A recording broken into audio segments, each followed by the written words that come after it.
നമസ്കാരം സുഹൃത്തുക്കളെ, ഞാൻ അബ്ദുൾ ജലീൽ, ഫിസിയോതെറാപ്പിസ്റ്റ്.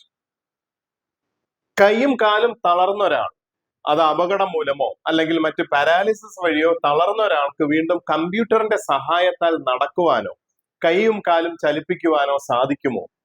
തീർച്ചയായും സാധിക്കും എന്ന് തന്നെ പറയേണ്ടി വരും. ഇതൊരു സയൻസ് ഫിക്ഷൻ ഒന്നുമല്ല.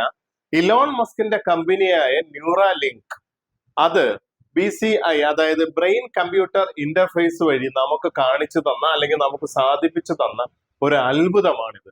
ഇത് എങ്ങനെയാണ് പ്രവർത്തിക്കുന്നതെന്നും ഭാവിയിൽ ഇത് എങ്ങനെ പോകുന്നതെന്നും നമുക്ക് നോക്കാം. ഇവിടെ തളർന്ന ഒരാള് അദ്ദേഹത്തിന്റെ കൈ ചലിക്കുന്നു അല്ലെങ്കിൽ ചലിപ്പിക്കുന്നു എന്ന് ചിന്തിക്കുമ്പോൾ ആ ചിന്തകളെ എടുത്ത് കമ്പ്യൂട്ടറിലോട്ട് മാറ്റിയിട്ട് അവിടെ നിന്ന് കമാൻഡ് കൊടുക്കുന്നു, അല്ലെങ്കിൽ ഒരു എക്സ്റ്റേണൽ ഡിവൈസിലേക്കോ അല്ലെങ്കിൽ മറ്റൊരു ഡിവൈസിലേക്കോ റോബോട്ടിലേക്കോ കൊടുക്കുന്നു. അങ്ങനെയാണ് ഇത് സാധ്യമാകുന്നത്. അപ്പൊ ഇത് നമുക്ക് മനസ്സിലാകണമെങ്കിൽ ഒരു സാധാരണ നോർമൽ ആയിട്ടുള്ള ഒരു വ്യക്തിയുടെ കൈ മടക്കുന്നതിനെ പറ്റി നമുക്ക് ചിന്തിക്കാം. എങ്ങനെയാണ് അത് സാധ്യമാവുന്നത്? ആദ്യം ആ ചിന്ത നമ്മുടെ മനസ്സിൽ വരുന്നു, നമ്മുടെ തലച്ചോറിൽ, ബ്രെയിനിൽ. അപ്പൊ ആ ചിന്തകള് ഒരു ഇലക്ട്രിക്കൽ സിഗ്നൽസ് ആയിട്ട്, ആക്ഷൻ പൊട്ടൻഷ്യൽ ആയിട്ട് അല്ലെങ്കിൽ ഇമ്പൾസസ് ആയിട്ട് മാറുന്നു. ഇലക്ട്രിക്കൽ സിഗ്നൽ, നമ്മുടെ വൈദ്യുത സിഗ്നൽസ് ഉണ്ടാവുമല്ലോ, ഇതിന്റെ മൊബൈലിന്റെ അതുപോലുള്ള ഒരു സിഗ്നൽ ആയിട്ട് നമുക്ക് സങ്കല്പിക്കാം. അങ്ങനെ ആ ഒരു സിഗ്നൽ നമ്മുടെ തലച്ചോറിൽ ഉണ്ടായിട്ട് അത് തലച്ചോറിന്റെ പല ഭാഗത്തിലൂടെ ബേസൽ ഗാംഗ്ലിയൽ മോഡുലേഷൻ വരും, സെറിബെല്ലം മോഡുലേഷൻ വരും. അങ്ങനെ ഇത് സ്പൈനൽ കോഡിൽ എത്തുന്നു, നമ്മുടെ സുഷ്മനയിൽ.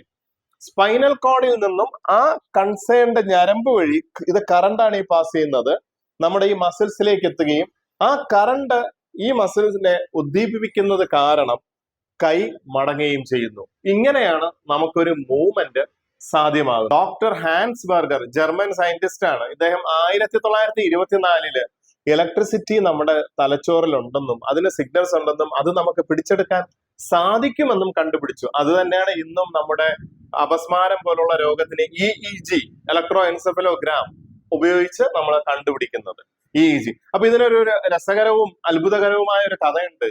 നടന്ന സംഭവം തന്നെയാണ്. ഇദ്ദേഹം, ഈ ഡോക്ടർ ഹാൻസ്ബർഗ്, ആദ്യം ജർമ്മൻ പട്ടാളത്തിൽ, ജർമ്മൻ കുതിരപ്പടയിൽ ജോയിൻ ചെയ്തു. അപ്പോ ഒരു ദിവസം ഇദ്ദേഹം കുതിരയുടെ മുകളിൽ നിന്നും വീണിട്ട് ഏകദേശം ഒരു ഫേറ്റൽ ഇഞ്ചുറി തന്നെ ആയിരുന്നു. അപ്പൊ വളരെ ദുർഘടമായ അവസ്ഥയിൽ പെട്ടെന്ന് ഇദ്ദേഹത്തിന്റെ സിസ്റ്ററിനെ ആലോചിച്ചു. രക്ഷയ്ക്ക് വേണ്ടിയിട്ട് സിസ്റ്ററിനെ വിളിക്കുകയും ആലോചിക്കുകയും ഒക്കെ ചെയ്തു അങ്ങോട്ട് എത്തുവാൻ. അപ്പം 100 കിലോമീറ്ററുകൾക്ക് അപ്പുറത്തുള്ള സിസ്റ്റർക്ക് പെട്ടെന്ന് ഇദ്ദേഹത്തിന് അനിയന് എന്തോ അപകടം സംഭവിച്ചിട്ടുണ്ട്, എന്തോ ബുദ്ധിമുട്ട് സംഭവിച്ചിട്ടുണ്ടെന്ന് മനസ്സിലായി. അത് മനസ്സിലാവുകയും അച്ഛനോട് ഇത് പറയുകയും അച്ഛൻ ടെലിഗ്രാം ചെയ്യുകയും ചെയ്തു. അപ്പൊ ഇത് പിൽക്കാലത്ത് ഇദ്ദേഹത്തിന്റെ ചിന്ത ഇത് തന്നെയായി. അപ്പൊ ഇതൊരു ടെലിപ്പതി. നമ്മൾ ചിന്തിക്കുന്നത് മറ്റൊരാൾക്ക് എത്ര കിലോമീറ്ററിലുണ്ട് മുമ്പിലാണെങ്കിലും അവർക്ക് കിട്ടും എന്നുള്ളത് മനസ്സിലായി. അതാണ് ടെലിപ്പതി ആയിട്ട് മാറിയത്. അപ്പൊ ഇങ്ങനെ ഒരു ബ്രെയിൻ സിഗ്നൽസ് ഉണ്ട് എന്ന് 1924 മുതലേ നമുക്ക് അറിയാം. അപ്പൊ ഈ ന്യൂറാലിങ്ക്, ഇലോൺ മസ്കിന്റെ കമ്പനി, എങ്ങനെയാണ് അത് സാധ്യമാക്കിയത് നോക്കാം. ആദ്യമായിട്ട് അവര് ഈ തലയോട് തുരന്നിട്ട് ഇതിനകത്തേക്ക് വളരെ ചെറിയൊരു ചിപ്പ് ഇതിന്റെ മുകളിലാക്കി ഘടിപ്പിച്ചിട്ടുണ്ട്. ആ ചിപ്പ്, അതിൽ നിന്നും ഉത്ഭവിക്കുന്ന അസംഖ്യം നാരുകൾ, ചെറിയ ചെറിയ ചെറിയ ഇലക്ട്രോഡ്സ് രക്തക്കൊഴലുകളെ ബുദ്ധിമുട്ടിപ്പിക്കാതെ ഉള്ളിലോട്ട് ഇറങ്ങി. എവിടെയാണോ കൂടുതൽ ഇറങ്ങിയത് എന്ന് വെച്ചാൽ നമ്മുടെ മോട്ടോർ കോർട്ടക്സ്, അതായത് നമ്മുടെ ചിന്തകള് മൂവ്മെന്റ് ആക്കുവാൻ സഹായിക്കുന്ന അത് തരുന്ന മോട്ടോർ കോർട്ടക്സിലാണ് കൂടുതലും ഇലക്ട്രോഡ്സ് ഇറങ്ങിയത്. അങ്ങനെ 100 വളരെ മൈൽഡ് ആയിട്ടുള്ള ഇലക്ട്രോഡ്സ് ബ്രെയിനകത്തേക്ക് കൊണ്ടുപോയി. അപ്പൊ അത് സാധാരണ മനുഷ്യർക്ക് സാധ്യമല്ലാത്തത് കാരണം റോബോട്ടിക് സർജറി വഴിയാണ് അതിനെ ആ രീതിയിൽ കൊണ്ടുപോയി വെച്ചത്. അതിനുശേഷം വെളിയിലൊരു കമ്പ്യൂട്ടർ, ഇത് വയർലെസ് ആണ്, യാതൊരു വയറും ഈ ചിപ്പും വെളിയിലെ കമ്പ്യൂട്ടറും തമ്മിലില്ല. അപ്പോ ഒരാളിന്റെ ഒരു ചിന്ത മനസ്സിൽ, എന്റെ കൈ അല്ലെങ്കിൽ കാൽ അനങ്ങണം എന്ന് നമ്മൾ ചിന്തിക്കുമ്പോൾ ആ ചിന്തകൾ ഇവിടെ ഇലക്ട്രിക്കൽ സിഗ്നൽസ് ആയിട്ട് മാറുകയും ആ ഇലക്ട്രിക്കൽ സിഗ്നൽസ് ഈ വയറുകൾ പിടിച്ചെടുക്കുകയും ഈ വയേഴ്സ് നേരെ ചിപ്പിലേക്ക് ഇലക്ട്രിക്കൽ സിഗ്നൽ എത്തിക്കും.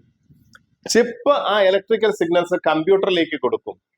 ആർട്ടിഫിഷ്യൽ ഇന്റലിജൻസ് വഴി അത് എന്തിനു വേണ്ടിയിട്ടുള്ള ഇലക്ട്രിക്കൽ സിഗ്നൽ ആണെന്ന് അവിടെ മനസ്സിലാക്കുകയും ആ സിഗ്നലിനെ മറ്റൊരു ഇലക്ട്രിക്കൽ കറണ്ട് ആക്കി മാറ്റുകയും ചെയ്യും. അതിനുശേഷം ഈ ഒരു കറണ്ട് നമ്മുടെ കയ്യിലേക്ക് കൊടുക്കുകയാണെങ്കിൽ നമ്മുടെ കൈക്ക് അനങ്ങാൻ സാധിക്കും. അല്ലെങ്കിൽ നമ്മുടെ കയ്യിൽ ഒരു എക്സോസ്കെലിട്ടൺ അല്ലെങ്കിൽ മറ്റൊരു കൃത്രിമ കൈയാണ് ഘടിപ്പിച്ചിട്ടുണ്ടെങ്കിൽ നമുക്ക് ആ മൂവ്മെന്റ് സാധ്യമാവും കറണ്ട് വഴി. ഈ രീതിക്കാണ് ഇത് ഫങ്ഷൻ ചെയ്യുന്നത്. അപ്പൊ ഇവിടെ ആദ്യമായിട്ട് ഇത് ചെയ്തത് ഒരു പേജർ എന്ന് പറയുന്ന മങ്കിയിലാണ്. പോങ് എന്ന് പറയുന്ന ഒരു വീഡിയോ ഗെയിം കളിക്കുവാൻ പേജർ എന്ന് പറയുന്ന മങ്കിയിലാണ് ഇത് ചെയ്തത്. 2021 ഈ സംഭവം റിലീസ് ചെയ്തത്.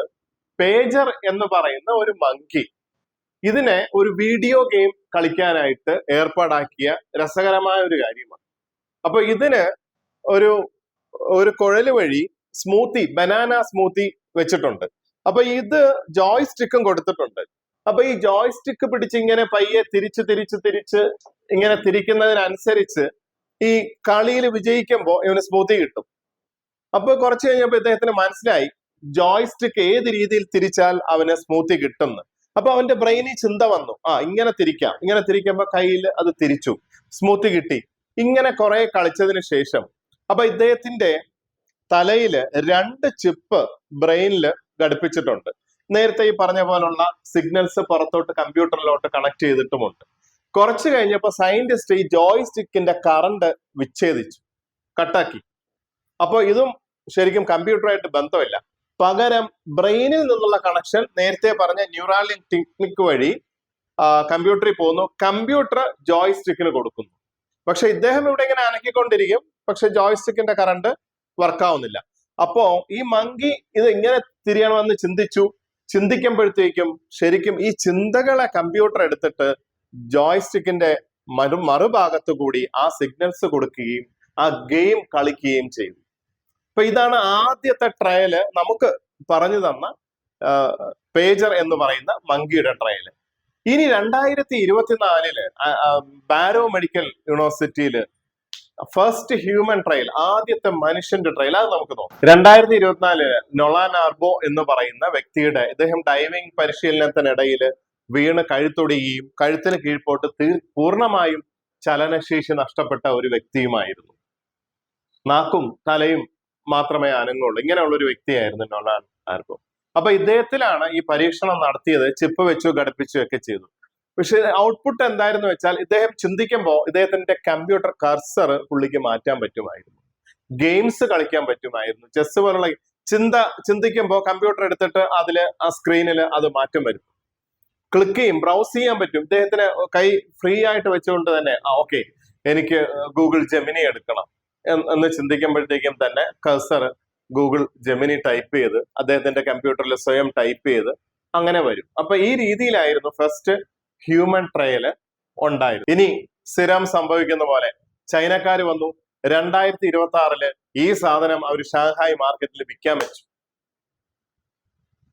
അത് അവര് കൊമേഴ്സ്യലി മാർക്കറ്റ് അവര് പിടിച്ചടക്കി. അപ്പോ അവര് ഫസ്റ്റ് ഹ്യൂമൻ ട്രയലില് ഇങ്ങനെ കസർ മാത്രം കൺട്രോൾ ചെയ്യുമെങ്കിൽ ഇവര് തളർന്ന ഒരു വ്യക്തി, ബോറുകോങ് ആണ് ആ കമ്പനിയുടെ പേര്, തളർന്ന ഒരു വ്യക്തിയുടെ കയ്യിൽ എക്സോസ്കെലിട്ടൺ ഈ നമ്മുടെ കാര്യങ്ങളെ ഘടിപ്പിച്ചിട്ട് ചെയ്യുമല്ലോ. ഇപ്പൊ ഇവിടെ കണ്ടില്ലേ, നമ്മുടെ ഉമ്മയുടെ കൈ അനക്കാൻ വയ്യ, അപ്പൊ നമ്മൾ എക്സ്റ്റേണൽ ഡിവൈസ് കൊടുത്ത് ഇങ്ങനെ അനക്കുകയാണ്. ഇപ്പൊ ഇതേപോലുള്ള ഒരു എക്സോസ്കെലിട്ടൺ ഘടിപ്പിച്ച ഒരാളിന്റെ കയ്യില് ബ്രെയിൻ ചിപ്പ് വഴി അവർ വെക്കുകയും അദ്ദേഹത്തിന് ഒരു ഗ്ലാസ്സിലെ പാനീയം എടുത്ത് കുടിക്കുവാൻ സാധിക്കുകയും ചെയ്യും. കഴുത്തിന് കീഴ്പോട്ട് തളർന്ന ഒരു വ്യക്തിയാണ്. അപ്പോ ഒരു ഫങ്ഷണൽ ഹ്യൂമൻ ട്രയല് ചൈന കൊണ്ടുവന്നു. മാത്രമല്ല ഈ സാധനം അവർ വിൽക്കാനും വെച്ചു. അപ്പൊ ഇതാണ് ഇപ്പോ ലേറ്റസ്റ്റ് 2026 നടന്ന സംഭവം. ഇനി ആസ് എ ഫിസിയോതെറാപ്പിസ്റ്റ്, ഞങ്ങൾ 25 വർഷമായി ഞാൻ ഈ ഫീൽഡില്, ഞങ്ങൾക്കും ഇതുപോലുള്ള കുറെ സ്വപ്നങ്ങളുണ്ട്.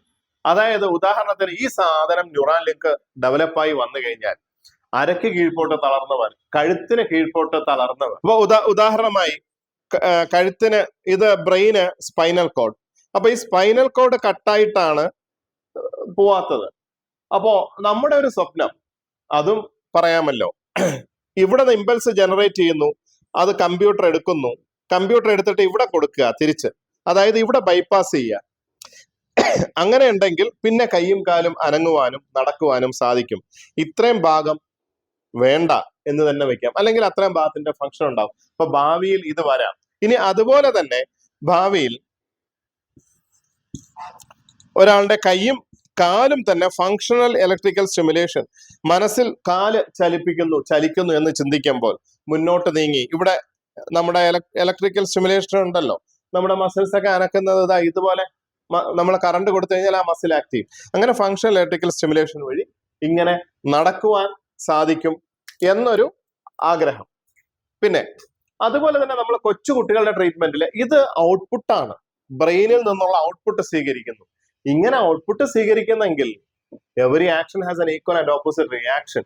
നമുക്ക് തിരിച്ചും ഇൻപുട്ടും കൊടുക്കാൻ പറ്റുമല്ലോ. അപ്പൊ നമ്മുടെ പീഡിയാട്രിക് ചികിത്സകളിൽ തിരിച്ച് ഇൻപുട്ട് കൊടുക്കുവാൻ സാധിക്കുമെങ്കിൽ, അവരെ കൊണ്ട് പല രീതിയിലുള്ള കാര്യങ്ങൾ നമുക്ക് മൂവ്മെന്റ് കൊടുക്കാൻ സാധിക്കുമെങ്കിൽ, ന്യൂറോ പ്ലാസ്റ്റിസിറ്റി, ബ്രെയിനിനെ പഠിപ്പിച്ചെടുക്കുന്ന പുതിയ പാത്വേ ഫോം ചെയ്യുന്ന, പുതിയ ന്യൂറൽ ലിങ്ക്സ് ഫോം ചെയ്യുന്ന ന്യൂറൽ പ്ലാസ്റ്റിസിറ്റി, ബ്രെയിനിന്റെ പ്ലാസ്റ്റിസിറ്റിയെ നമുക്ക് ഡെവലപ്പ് എടുക്കുവാൻ സാധിക്കും. വരും ഭാവിയിൽ അങ്ങനെ ഒന്നും ഉണ്ടാവും എന്ന് തന്നെയാണ് ഞങ്ങൾ പ്രതീക്ഷിക്കുന്നത്. പിന്നെ ഇപ്പോ ഇത് തലച്ചോറ് തലയോട് തുറന്നിട്ടാണ് ഇത് വെക്കുന്നത്. ഇനി നോൺ ഇൻവേസീവ് ആയിട്ട് വെളിയിൽ കൂടി തന്നെ ഈ സിഗ്നൽസ് നമുക്ക് കിട്ടുവാൻ സാധിക്കുമെങ്കിൽ അതിനുള്ള മെഷീൻസ് ഇറങ്ങിയ ഈ സർജറിയെ ഇല്ലാതെ തലയിൽ ചിപ്പ് ഘടിപ്പിക്കുക, ഇത് മൂവ്മെന്റിലേക്ക് എത്തുക, സർജറി ഒഴിവാക്കിക്കൊണ്ട് ഭാവിയിൽ വരും എന്നും പ്രതീക്ഷയുണ്ട്, അത് ആഗ്രഹിക്കുന്നുണ്ട്. ഇനി ആദ്യം ഞാൻ പറഞ്ഞല്ലോ ഡോക്ടർ ഹാൻസ്ബർഗിന്റെ കാര്യം, ടെലിപ്പതി. ഇപ്പോ ഞങ്ങൾക്ക് ഒരാളെ കൊണ്ട് എക്സസൈസ് ചെയ്യിപ്പിക്കണമെങ്കിൽ ഒരു ടെലിപ്പതി ഫോം ചെയ്ത് കഴിഞ്ഞാൽ നമുക്ക് അദ്ദേഹത്തിനോട് കൈ അനക്കുക, കാലനക്കുക, നടക്കുക എന്ന് പറയുന്ന മൂവ്മെന്റ് നമുക്ക് കൊടുക്കാൻ സാധിക്കും. നമ്മൾ പറയുന്നത് അവർക്ക് മനസ്സിലാവും. ഇതിന്റെ ദോഷങ്ങൾ ധാരാളമുണ്ട്. കാര്യം മറ്റൊരാളിന്റെ മനസ്സിലേക്ക് നമുക്ക് കമാൻഡ്സ് കൊടുക്കാൻ സാധിക്കുമെങ്കിൽ, അല്ലെങ്കിൽ ആ മനസ്സ് വായിക്കാൻ സാധിക്കുമെങ്കിൽ എന്തൊക്കെ കുഴപ്പങ്ങൾ ഉണ്ടാവുമെന്ന് നമുക്ക് ഊഹിക്കാവുന്നേ ഉള്ളൂ. അതുപോലെ തന്നെ ബ്രെയിൻ കൺട്രോൾഡ് ഡിവൈസസ് ഉണ്ടാക്കാൻ പറ്റും. നമുക്ക് ആലോചിച്ചാൽ ശരി, കൈ അനങ്ങണം, കൈ അനക്കി, കാലനക്കി, അങ്ങനെയുള്ള പലതും തെറാപ്പിയിൽ, എസ്പെഷ്യലി ഫിസിക്കൽ മെഡിസിനിൽ നമുക്ക് ഭാവിയിൽ വരും എന്ന് തന്നെയാണ് നമ്മൾ പ്രതീക്ഷിക്കുന്നത്, നമ്മൾ ആഗ്രഹിക്കുന്നത്. പിന്നെ ഇതിന്റെ അപകടങ്ങളും ഇതിന്റെ കുഴപ്പങ്ങളും ഇതിന്റെ പ്രൈവസിയുടെ ഇഷ്യൂസും സെക്യൂരിറ്റി ഇഷ്യൂസും ഒന്നും ഞാൻ പറയുന്നില്ല. ഇതൊക്കെ നമുക്ക് ആലോചിച്ചാൽ മനസ്സിലാവും. എന്തിനും ഗുണങ്ങളുണ്ട്, അതുപോലെ തന്നെ ദോഷങ്ങളുണ്ട്. അപ്പോ ഈ വീഡിയോ ഇവിടെ പൂർണ്ണമാകുന്നു. ഇത് നിങ്ങളിലേക്ക് എത്തിക്കുവാൻ സാധിച്ചതിൽ അതിയായ സന്തോഷവും ഉണ്ട്.